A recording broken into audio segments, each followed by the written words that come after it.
इथं विचारात घेतलेला आहे, कुठल्या शेतकऱ्याला विचारात घेऊन हा रस्ता केला। अलाइनमेंट ज्यावेळेस टाकली का त्याच वेळेस त्यांनी कुठल्या शेतकऱ्याला विचारलं नाही। हे इथं मनानं बसून काही पण कारभार करतील।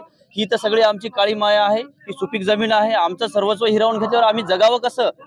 हे फडणवीस साहेबाला हेच आमचं म्हणणं आहे की आम्ही काय करावं, आम्ही जगावं कसं, आम्हाला काय मार्ग पुढे आहे? जास्त मोबदला दिला, 10% मोबदला दिला तर ते नाही साहेब, जास्त मोबदला देऊन काय करणार आहेत ते? आमची पूर्ण जमीनच जर जात असेल तर नुसते पैसे घेऊन काय करणार आम्ही? कुठं जगणार? कोणाच्या इथे भीक मागणार? पैशानं सर्वस्वी येणार का आम्हाला? जमिनीमध्ये तुम्ही उत्पन्न काय करणार? उद्या गहू ज्वारी हे आम्ही कुठून आणणार? पैशानं आम्हाला पुरणार आहेत का? सगळी जमीनच घेत असले तर? पुढची भूमिका काय असणार आज? यापेक्षाही आमची तीव्र भूमिका राहणार। आम्ही जलसमाधी घेणार, वेळोवेळी कुठल्याही अधिकाऱ्याला आम्ही पाऊल ठेवू देणार नाही। काय नाव तुमचं आणि तुमची कुठे जमीन आहे, कोणत्या गावात आहे, किती क्षेत्र आपलं बाधित होणार आहे? मी सतीश केशवराव कुलकर्णी, मी मालेगावचा रहिवासी आहे। मालेगावला माझी जमीन आहे। इथं माझी 1 हेक्टर 13 आर जमीन प्युअर बागायती जमीन या महामार्गाखाली जात आहे। आमचा शक्तीपीठ महामार्ग कृती समितीचा विरोध यासाठी आहे की हा सगळा जो पट्टा आहे, अर्धापूर तालुक्यातून जाणारा, हदगाव तालुक्यातून जाणारा, हा शंकररावजी चव्हाण यांनी जे पाणी आम्हाला उपलब्ध करून दिलं आणि हा आमचा पूर्ण परिसर सुजलाम सुफलाम करून दिला, तो पूर्ण परिसर या शक्तीपीठ महामार्गाने बाधित होत आहे।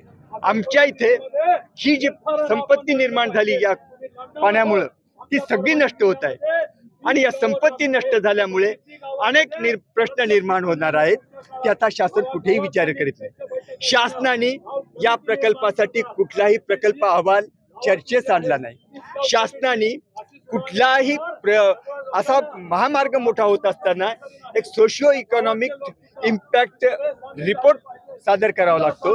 त्यामध्ये सिद्ध करता येते की या महामार्गाचे फायदे काय, या महामार्गाचे तोटे काय। हा रिपोर्ट शासनाने अजूनही कुठे पर्यावरणाची जी क्लिअरन्स असतं ते देखील अतिशय घाई गर्दीने शासनाने पास करण्याचा प्रयत्न चालविला आहे।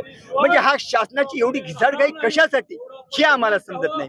याचं एकच आम्हाला उत्तर सापडतंय की शासनाला हा कंत्राटदार धार्जिना, उद्योग धार्जिना प्रकल्प घाई गर्दीने अंमलात आणायचा, त्याला शेतकऱ्यांचा प्रामाणिक विरोध आहे। आम्हाला कुठलंही राजकारण करायचं नाही।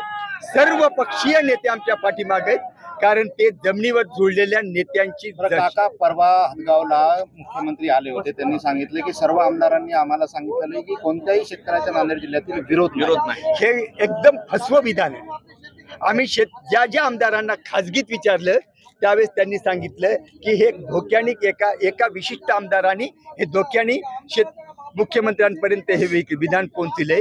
पण ही आता तुम्ही बघत आहात, शासन जर म्हणते की मुठभर शेतकऱ्यांचा विरोध आहे, हे अजिबात चुकीचं आहे। ही मूठ सध्या झाकलेली आहे, पण एकदा जर या मुठीचा उद्रेक झाला तर शासन या उद्रेकातून बचावू शकणार नाही।